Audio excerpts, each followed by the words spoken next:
So now we get to the company and finance sections of the business plan.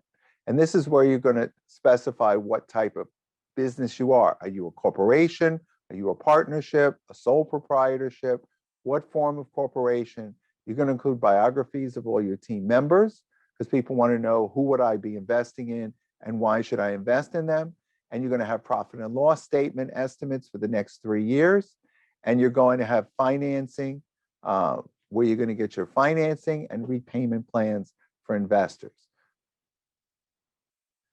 Again, sole proprietorship is basically a one-person business where you haven't done any incorporation, you have unlimited personal liability, and it's taxed as you personally, whereas a partnership could be 2 or more people, similar to a sole proprietorship, but more than one.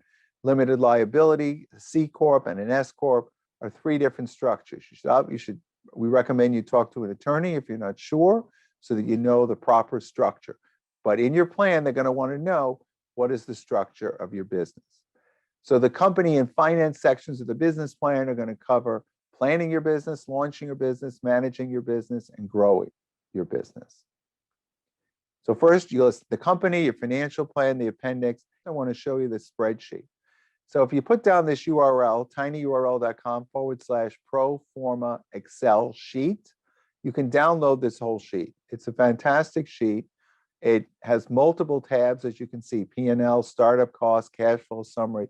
You might need to do a little, add a few formulas to make it a little more dynamic, but it's a great template to work with to figure out all your financial statements for the 3-year period. So I encourage you to download the sheet and work with that sheet if you want.